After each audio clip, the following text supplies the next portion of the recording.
Hello, everyone. Before we get started with this week's episode, I wanted to let you know that we had a little bit of a technological malfunction. Sid's microphone didn't pick up super well with our conversation with Derritt, so I advise you to listen to it a little bit louder than you would normally. Derritt's audio came through perfectly, so there's no concern there. You'll get all the good stuff from him. But you might not be able to hear Sid's questions too well, but we hope you enjoy the episode, and we'll make sure that this doesn't happen in future episodes. Thanks so much. Enjoy. Welcome to the GI Podcast. I am your host, Sid Heeg. And I'm Toben Racicot. And today we are joined by Dr. Derritt Mason, who is an associate professor from the Department of English at the University of Calgary. Thank you for joining us today. Is there anything else you'd like to add about what your research focuses on today? No, thanks for having me. I'm really excited to be here. Any chance I have to talk about video games, I jump at it because I love to nerd out with fellow gamers in the GAYMER sense as well. So yeah, happy to be here. Yeah, you're in the right place. We'd like to start all of our interviews, conversations with the basic question of what is your earliest childhood memory of gaming? So this could be board games, card games, video games. Where did this all start for you? Yeah, great question. So I'm a child of the 80s. I was born in the early 80s. And so household computers weren't necessarily a thing, and consoles were just about to become a thing. But my dad he's now retired, but he was a junior high teacher. And so every once in a while, he'd be allowed to borrow a computer from the school's computer lab, whatever technology was en vogue at the time. And so I remember being really young, probably 3 or 4 or 5, and my dad would bring home a pet computer. I don't know if the old pet computers that were these giant beige boxes with a tiny monitor in the middle built in that basically had green text was the only thing it could produce. The Fallout style computer. Totally, yeah. And so I remember, that's my earliest memory of ever interacting with a computer and with games. I mean, every game, the games were so simple. It was here's a maze made out of, text characters, navigate your way through it. You are the @ symbol, for example. There was one game that I think was called Nightmare Park.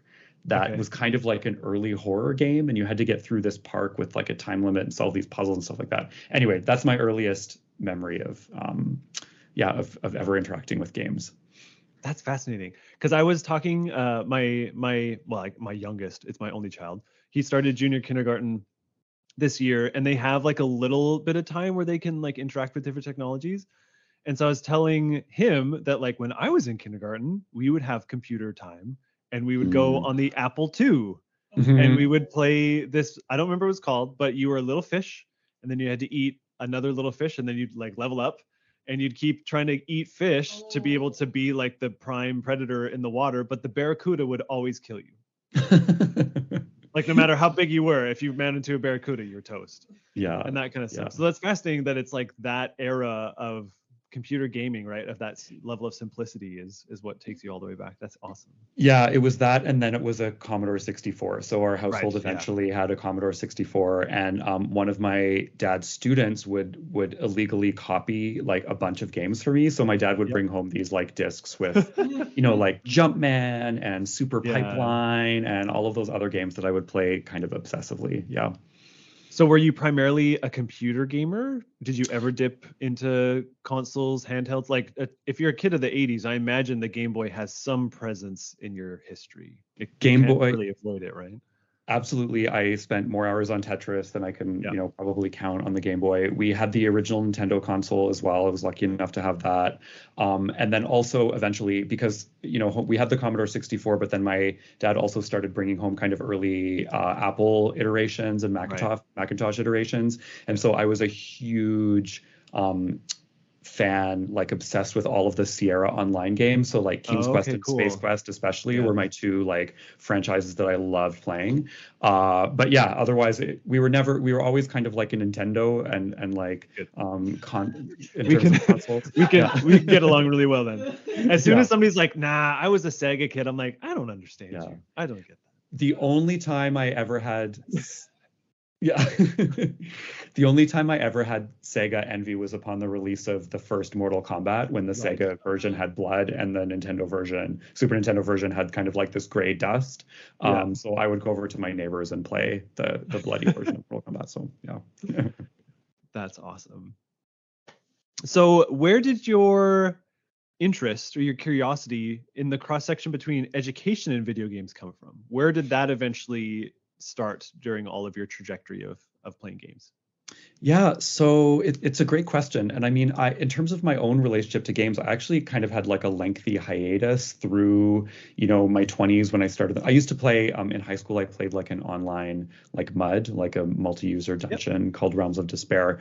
But after that, I really took like a long hiatus from games. But then I kind of got back into them actually when I started this job and I needed an escape. I started playing Stardew Valley.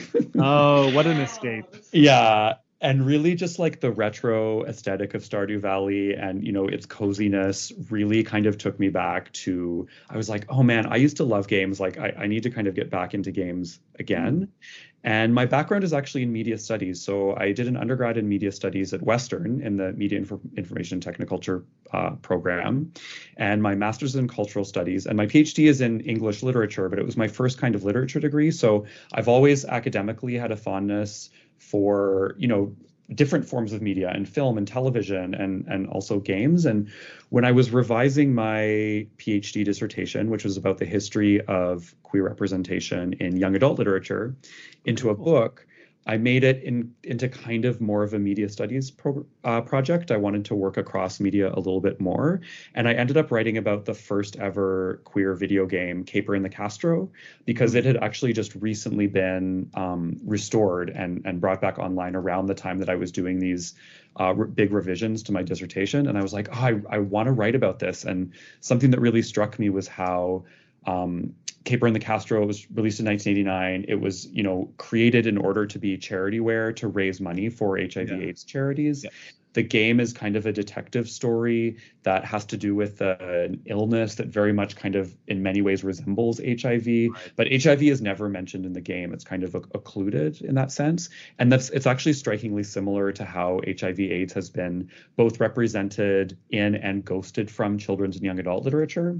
So I wrote a chapter about Caper in the Castro and kind of compared it with a young adult book called Two Boys Kissing by David Levithan, which has this ghostly chorus of men who died during the worst of the AIDS crisis narrating this contemporary set novel, and HIV/AIDS is actually entirely absent from the contemporary setting. And this just really got me back into games. I was like, you know what? It felt so exciting to be writing about a game, to be playing games, to be thinking about the way games kind of function in popular culture and in our various media landscapes. And that really got me back into it. And that's where I guess I began what I might describe as my video game studies pivot, or rather we've all had one, I think. Oh, we definitely have. It's so interesting because when you're talking about this game in particular, it's kind of like an interesting reemergence of almost a lost piece of media, especially since it, like, as you said, it was kind of like reformatted to be more accessible. And especially for a queer video game with like a queer story in it, like that's always been such a contentious thing within video games, especially anything that kind of deviates from the norm. Usually queer stories are usually relegated to more, I would say, indie stories, and they've only been slightly now making a little bit of noise in the big AAA games, but not anything too earth-shattering. Oh yeah, no, absolutely. And I've really, been compelled by these intersections of queer gaming, queer representation in games, but also queer game design.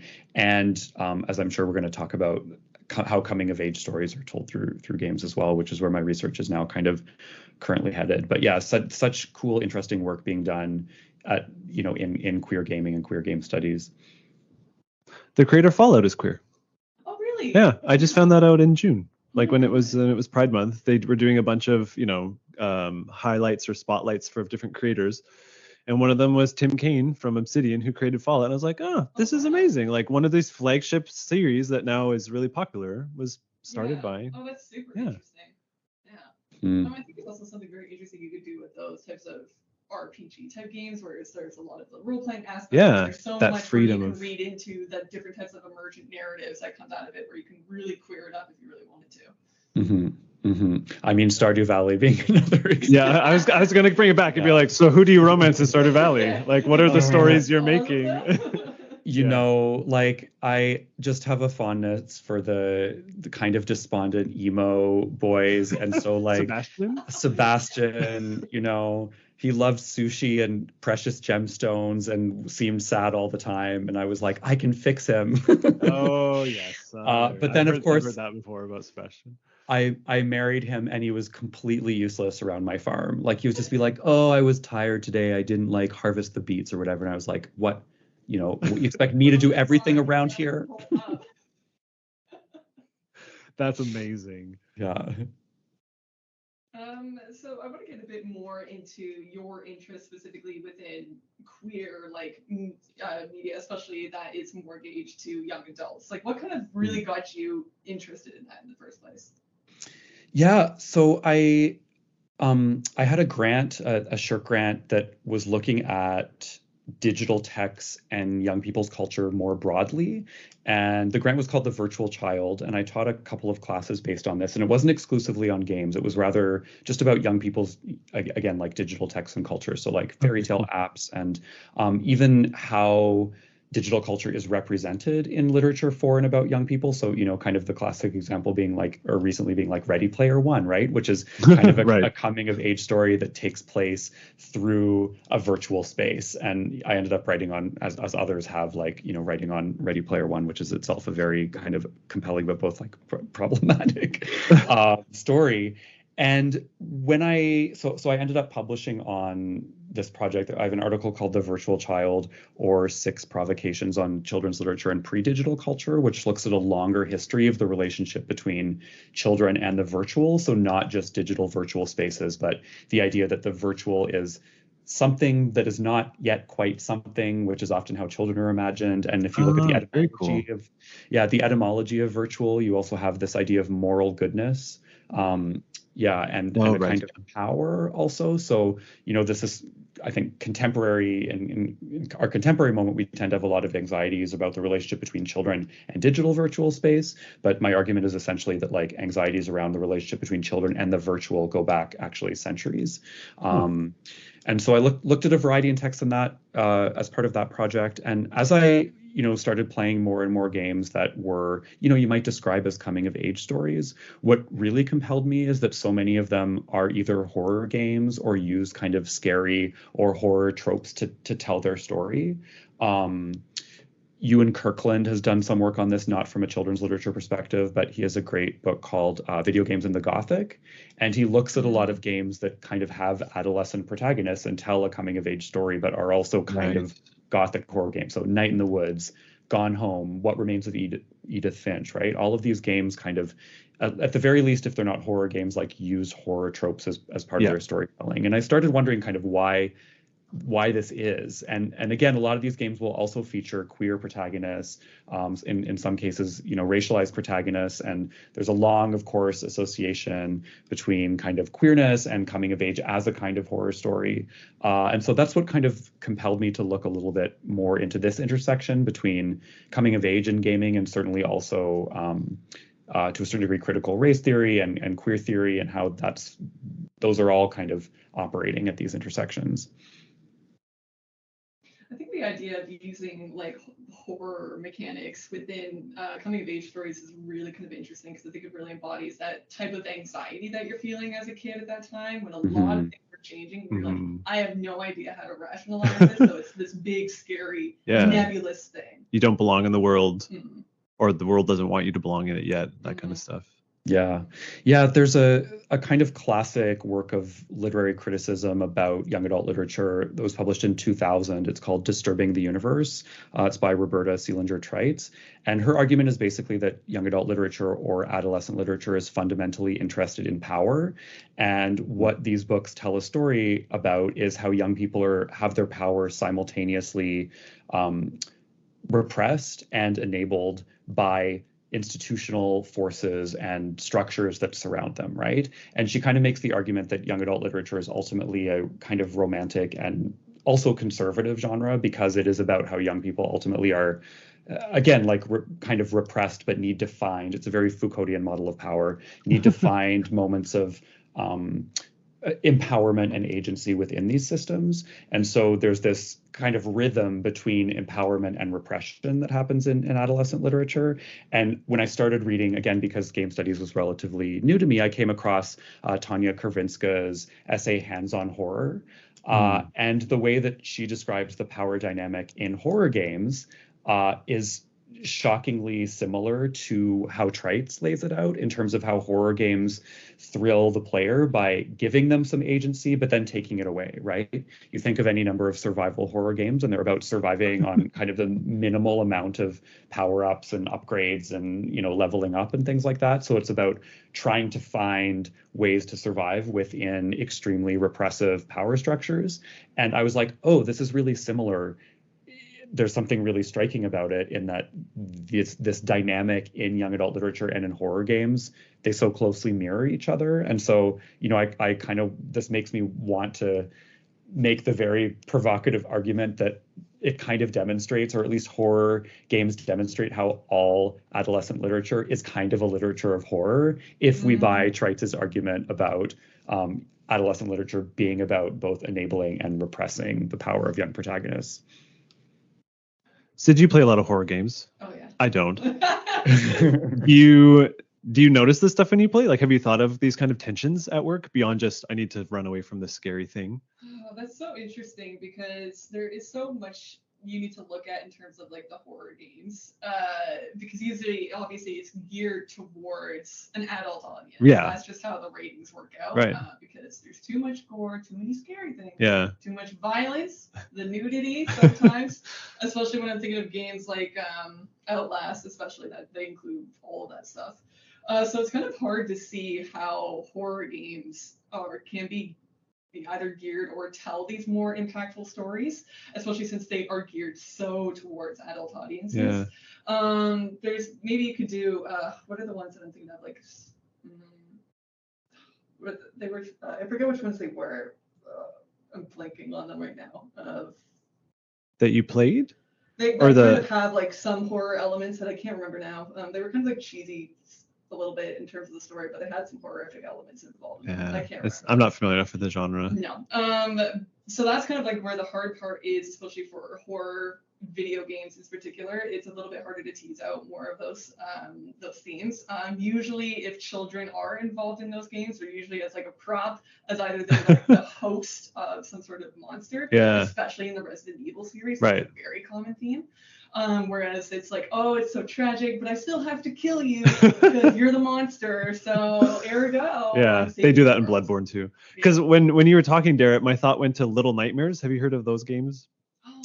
Yes, I have, and I've played some of the first one, but not yet the second one. Yeah. Yeah, because it made me think of this, you know, Tim Burton-y kind of like, it's not necessarily horror, it's kind of creepy with weird imagery, you know, very uncanny kind of stuff. Yeah. But then from there, my mind went to Psychonauts, which isn't horror, but it's a very intense coming of age story and with a lot to do with mental health, right? Because that's the whole gimmick, is you go into people's brains and you help them solve their trauma and collect their baggage and stuff like that. Or like Jack and Daxter, especially the second game. Yeah, that's true. Aren't those environmental critiques? Bit more, yeah, but they still deal with some horrific themes. Yeah. Like, you know, oppression, military dictatorship, that type of thing. So my question was going to be, in considering something like Little Nightmares or Psychonauts, where the main character that you control is a child, or, you know, childlike, does it change from, or does the character you control kind of enable these things to happen, even if it's not like this is a horror game on the box,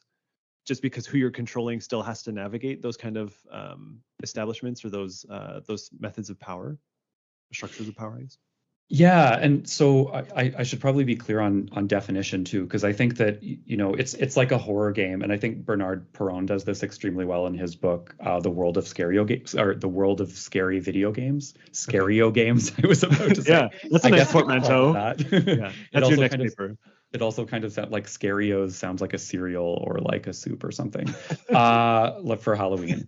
Yeah, But he offers us that kind of pyramid where, horror games are ones that are truly intended to like strike fear into the player as their primary okay, objective. But then it's also possible for games to have like horror elements, right. even if terrifying you isn't their primary objective. Just as games that we might consider to have coming of age themes or themes derived from the bildungsroman, which is the fancy German word for the novel of education or the coming of age story, aren't necessarily themselves kind of young adult or adolescent literature with an adolescent protagonist, right? So when I'm thinking of coming of age games, I'm really thinking of games that do feature at least one kind of adolescent protagonist who has to go on some kind of journey to discover some elements of themselves or their relationship to family or home or community, which are kind of these classic coming of age big themes and big questions, right? So yeah, I think that the age of the protagonist is really important because again, Sid, as you pointed out, there are lots of games with children in them where children instead have some kind of symbolic function or are like narrative devices or representations of innocence. Emma Joy Ray has done a lot of great work on child characters in video games. I think she has a book coming out within the next year or so. But she also has a great article called Kiddio Games, which is about the relationship between children's literature and video games as well. Anyway, I'm kind of rambling, but Kiddio Games and Scarios. Could go. Maybe I'll change the title of my project to Scarios and Kiddios and Scarios. Yeah. Different to it. 'Tis the season. We're getting closer to that time of year. Mm-hmm. Yeah.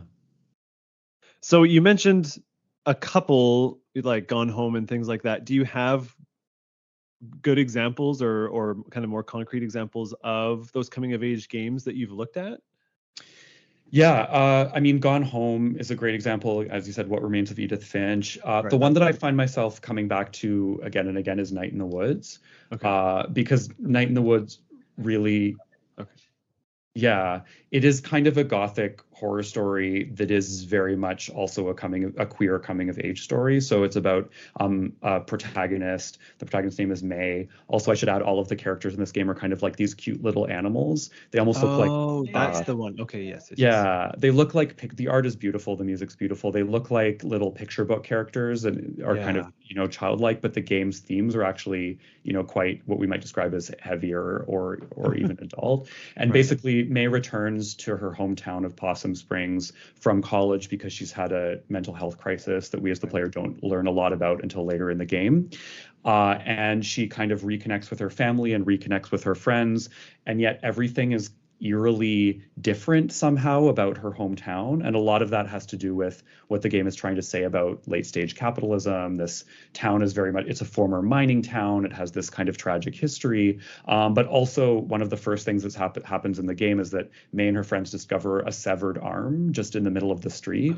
And so there's also this really creepy horror plot mystery that you have to uncover beneath these day-to-day events that involve building relationships with your friends, building relationships with your family, May figuring out who she is, what her choices are as kind of a young queer person coming from this working class town. But again, everything is filtered through this very unusual horror story.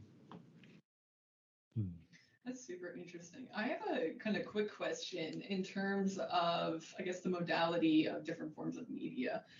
Do you think that the video game medium is in a better capacity to tell more like queer stories in this way than say like texts are, just because of how multimodal it is? Yeah, it's a good question. I've thought a lot about it because I mean games and print literature or literature kind of broadly conceived might be digital literature as well. They do different things, and I'm interested in these big questions of what they do and what games are good at and what literature it can do successfully.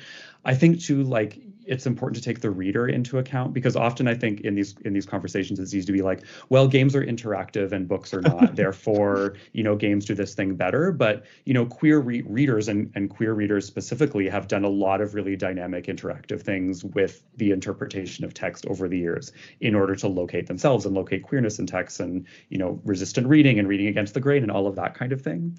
But I always think of my teaching and research have both been really influenced by Anna Anthropy, the queer trans game designer who has that great book that's now I think 11 years old, but it's still so I think relevant, Rise of the Video Game Zinesters.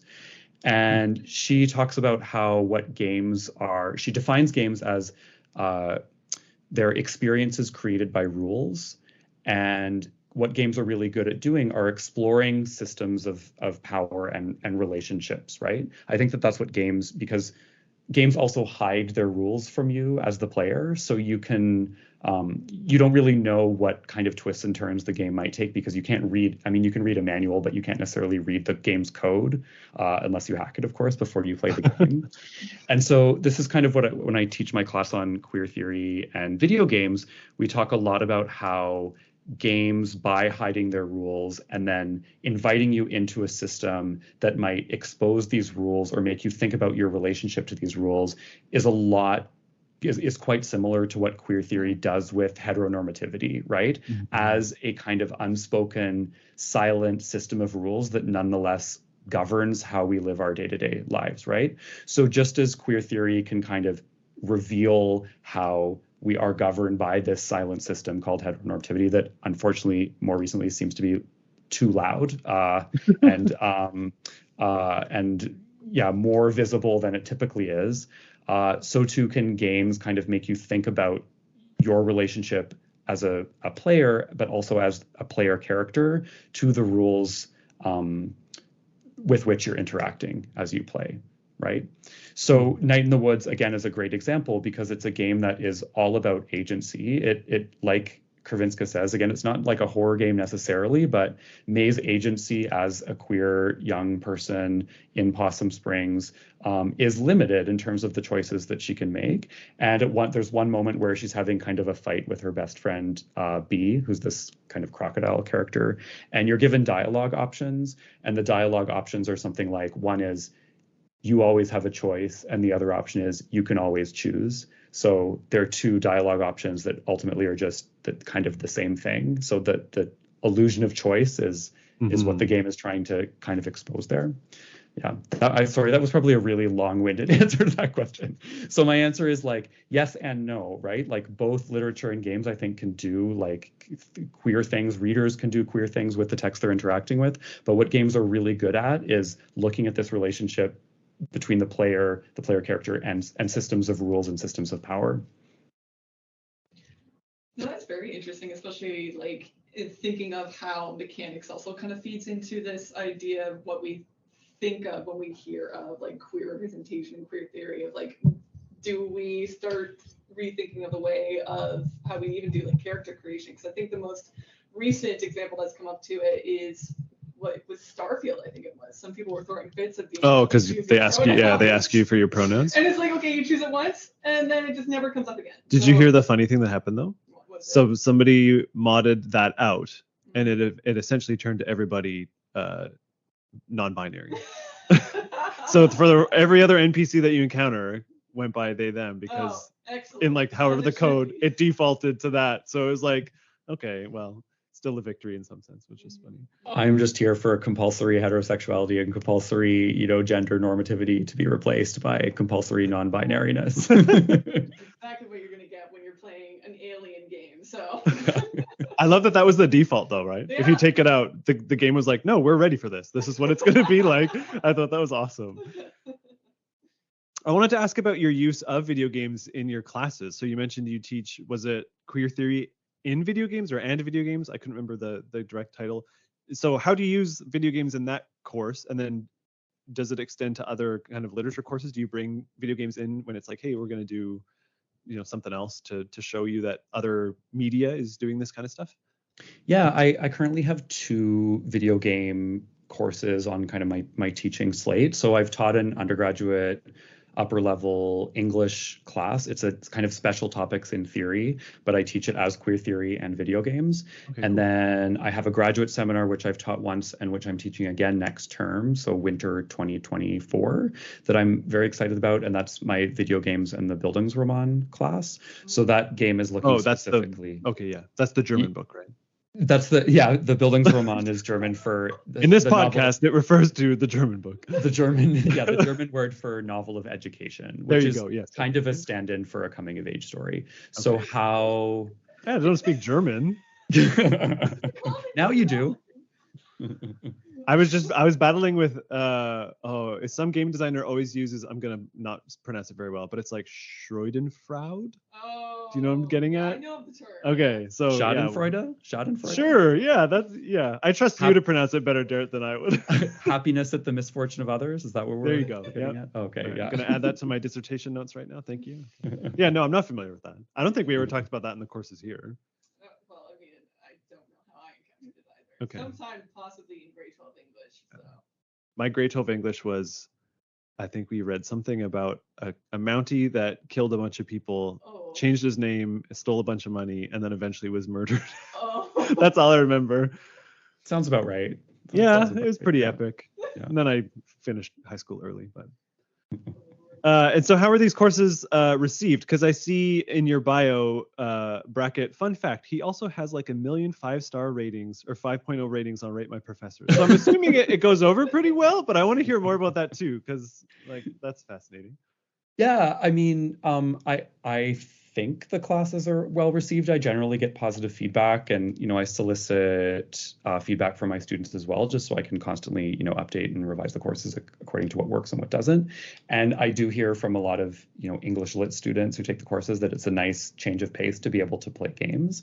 And also something that's interesting is that what the courses do is signal for students that video games are an actual, quote unquote serious enough, right?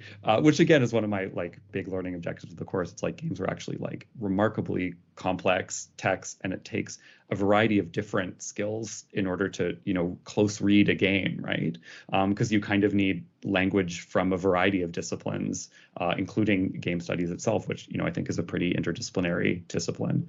But yeah, so the Bildungsroman class is really about the relationship between literary studies and game studies, and how literary analysis, thinking about the conventions of the coming of age story can be useful in how we think about games, and also vice versa.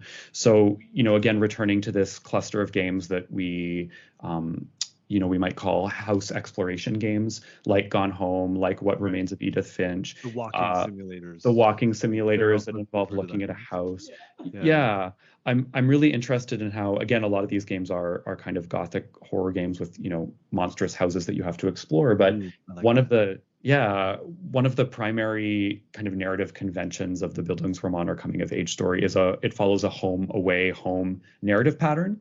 And so the protagonist generally departs home, goes on an adventure or a series of adventures, and then returns home as a quote unquote adult, grown into adulthood. Right. And this home might be the same home from which they departed, or it might be a different home that they've created through their adventures. Again, this is a very rudimentary narrative breakdown.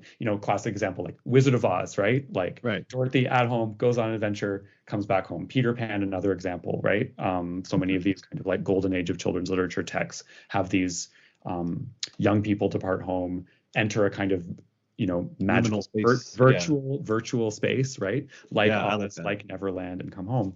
And so these games, like What Remains of Edith Finch and Gone Home in particular, are all about and also Night in the Woods, are about a return home, right? But the return home in this case is to an uncanny home. It's a home that does not resemble the home from which they departed, a home that is somehow strange, a home that has somehow become monstrous.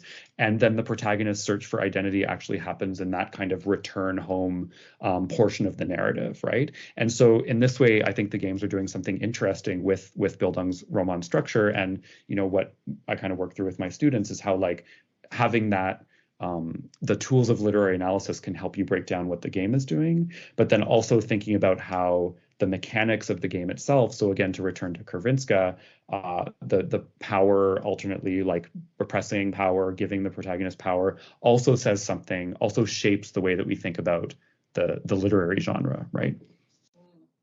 Have you ever like thought about examining Undertale within your current framework? Because that's like the going from home, returning that kind of home. Undertale has a little bit of the sense where you start out and you find yourself in a place that you were not familiar with.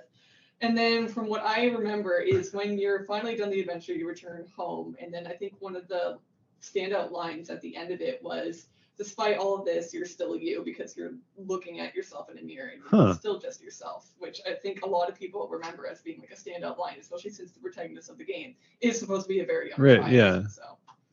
Yeah, Undertale is a great example. I mean, another big theme of the Bildungsroman, the coming of age story, is about how young people develop a moral compass for the world. And I mean, Undertale is all about that, right? So it's like, are you going to, run? Are you going to romance? Are you going to fight? Like, what is your kind of moral or ethical relationship to these creatures that you're encountering along the way? Another example that's, generically in terms of games completely different, but is also very much a Bildungsroman is Hades. Right? Because let's talk more about Hades. Now I'm engaged. Here we go. Let's do this. Hades' narrative pattern is like home away, home away, home away, home away, home away, home again and again and again. And you have your like, Oedipal like dad there or whatever, right? Who you have to kill every time. Like, but it's about, that game is about, with every return home, uncovering new layers of your relationship to your family. Like in many ways, Hades is like kind of a like quintessential Bildungsroman, but interesting that it's packaged in a genre that is about like failure and repeated returns home instead of the kind of one departure. The angry teenager, right? Yeah, exactly. Typical angry teenager. Like, you can't tell me what to do. I'm mad at dad. I'm not going to do my chores today. And also very full of queerness, right? Yeah. Very full of queerness. Yeah. I went through like a deep Hades obsession with. There was nothing. There was. Yeah. That's very true. It's the only game on Steam that I've platinumed, if you call it that on Steam or whatever, right? Congratulations. Thanks. That was what I did through COVID. Instead of a big accomplishment. I wanted to ask, perhaps this is which came first, the chicken or the egg? Did you, with your experience and expertise in literature, I guess what I'm asking is, did someone else kind of tip you off and say, hey, did you know games do this too? Or were you playing these kind of games and then realized, oh, this is kind of what I'm looking at over here, and pull in the literature into games? Yeah, it was kind of chicken egg simultaneous. Okay. It really emerged from that virtual child project that I was working on, where one of the texts that I was teaching in that class was actually Peter Pan, because again, like the narrative pattern of Peter Pan is home away home, and it's like the darling children go to Neverland, which is this kind of virtual space where they rehearse adulthood. Wendy practices being a mother. They become these also little colonizers, and that that book's very problematic and like exploitative relationship to the. Not what I remember from the Disney movie. Yeah. Well, it's there in the Disney movie. Is it? Okay, it's been a long time then. Yeah. Oh yes, you're right. What am I talking about? Yeah. Okay. Yeah, I just flooded back in. All right. And then they return home ready to grow into adulthood, except for Peter, right? Who's going to remain outside that as well.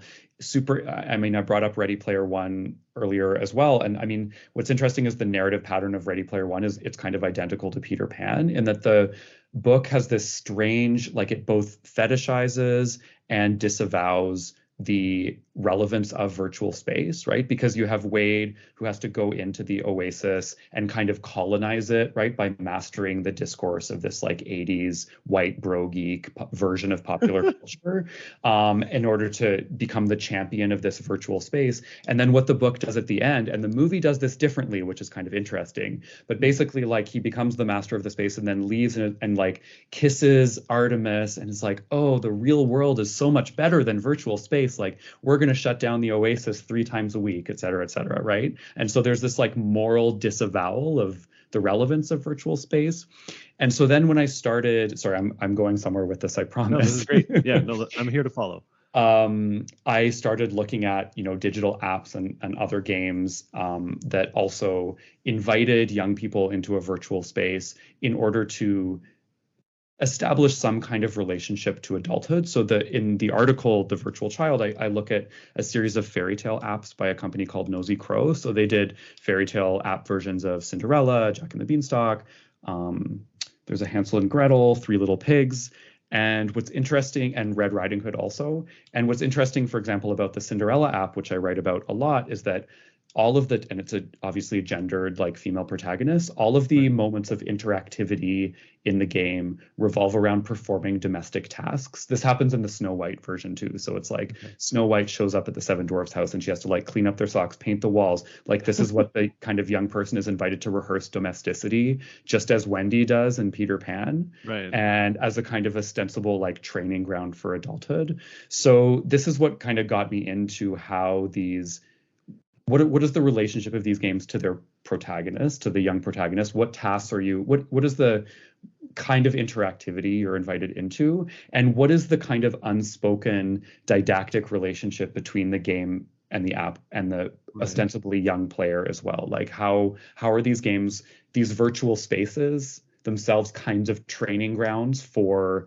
one version of imagined adulthood, if that kind of makes any sense? Like the two examples you mentioned, it features two female characters. And what are they training for? Oh, domesticity of taking care of the house and taking care of the children. That's all they get to learn. So do you see any other examples outside of that kind of like try to get away from those gender norms at all? Yeah, so also in the article, although it's not a game, what I write about a book of poetry called Full Metal Injigiguir by Joshua Whitehead, who's a Two-Spirit Ojibwe writer, poet, storyteller. And this is a book of poetry that's very much interested in digital space. So it's and it speaks actually directly back to Peter Pan in one of the poems.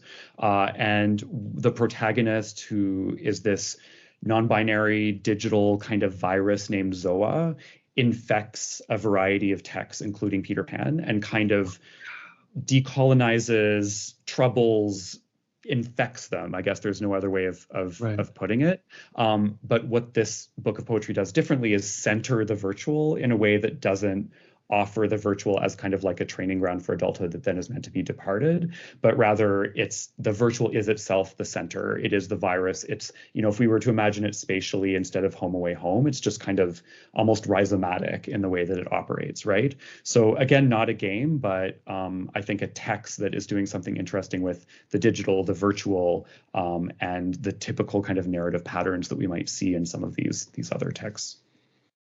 I'm really curious now, thinking what Hades 2 will be like, because it's a female protagonist. Yeah. It's definitely more witchy. Yeah.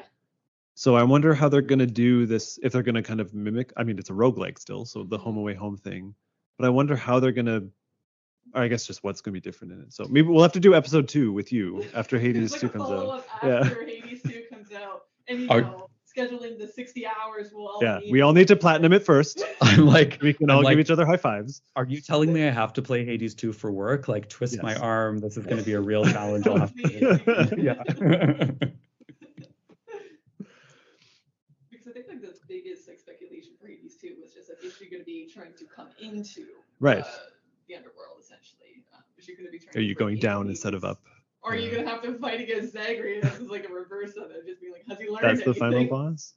Yeah, I don't know. I'm super excited for it. I always forget that it's coming, and then when I remember it, I'm like, oh, yes. I'm ready for those 200 hours to be put to use somewhere else.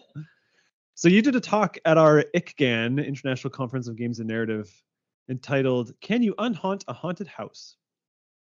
So we've talked about the haunted house idea a little bit. But for this talk, you specifically talked about Life is Strange. Is that correct? I talked about Night in the Woods. It was Night in the Woods. Yeah.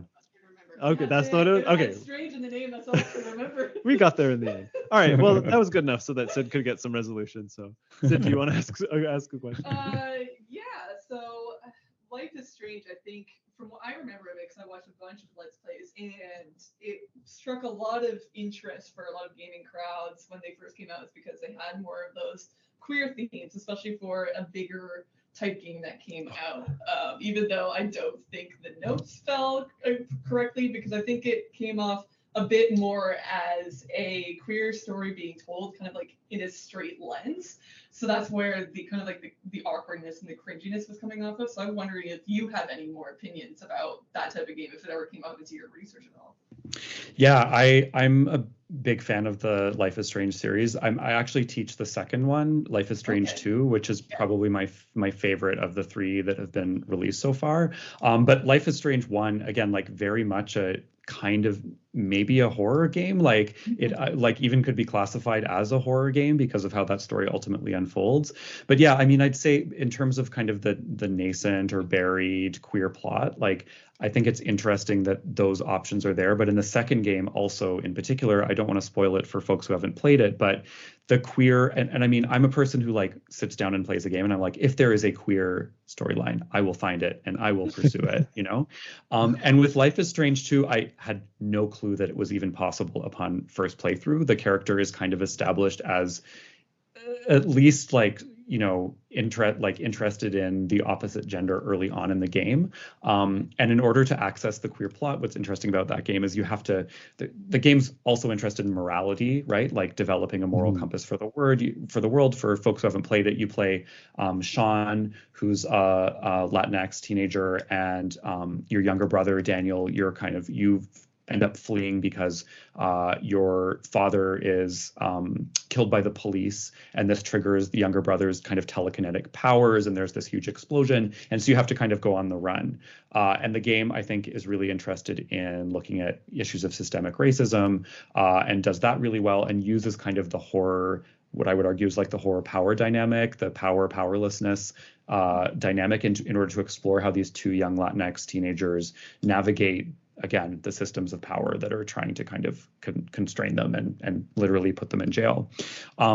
But yeah, so you have to kind of, you're your brother's caretaker, and you have to help him use his powers either liberally or responsibly, for good or for evil. But the choices in the game, I think, seem binary, but don't necessarily produce binary results, which is the really interesting thing about the game. And also, you know, the first Life is Strange game, the ending is very binary. It's like this or that. And it doesn't really matter what you've done up until this point.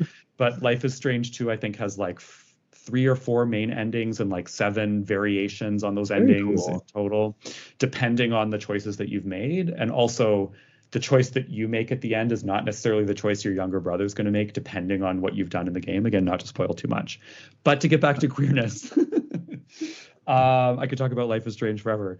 In order to be gay, you have to do crimes, which is not like, I think that's funny to a certain degree, but also it's like you really have to make some like amoral choices in order to kiss a boy, which I think says something about like queerness and criminality that may be either interesting or not at all compelling, depending on the perspective you want, or completely retro, depending on the perspective you want to take. So yeah, I mean, again, like, cool that a queer path exists in the game, but it's still in Life is Strange 2 like quite buried. I think Life is Strange True Colors, which is the third one, but also probably my least favorite in the series, unfortunately. The queerness is a lot more explicit in that game, but the game itself I don't love. So yeah. So as we get near to our conclusion, we want to ask, what games are keeping you busy these days? So I mean, it's one of these things where I was like, I want to play games so that work is fun, but then games become work. So I have to do the same thing because I read, you know, so much children's and young adult literature for work. Like I never really read YA for pleasure because I'm always thinking about it in a work context. Right. So when I play games for fun, I generally play games that are like as far outside the domain of coming of age games as possible. So when I was younger, I was a huge fighting game nerd. So it's like the Street Fighters, the Mortal Kombats. And during COVID, you know, again, I took a huge hiatus in my gameplay life, but I got way back into fighting games. So like Mortal Kombat 11, like deep in COVID, I was even like competing online until people I love that. behaved so terribly that I was like, I can't play this anymore. Yeah.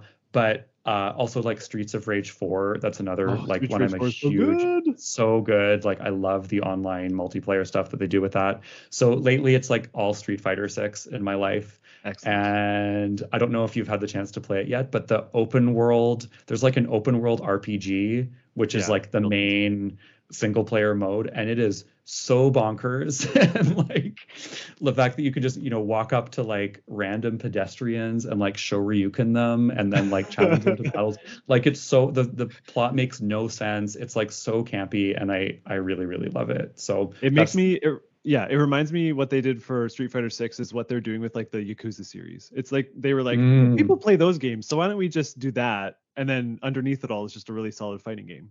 Yeah, it gets compared to Yakuza a lot, actually, and from what I've heard and read. So yeah, and then when I really want to veg out, I just turn on YouTube and watch like tournaments of Street Fighter 6, because I'm always like, this is a skill level I will never attain, and it's like so addictive to watch people be really good at Street Fighter, you know.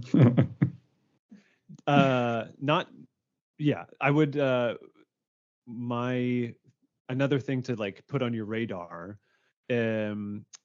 the Riot, who makes League of Legends, are coming out with a fighter game like that. It's like a 2v2 kind of thing.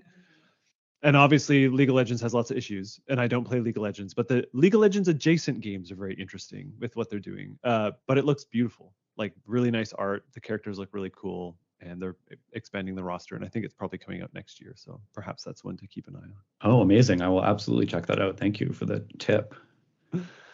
All right. So how can those who are interested in your work, want to know more, or perhaps contact you, get a hold of you?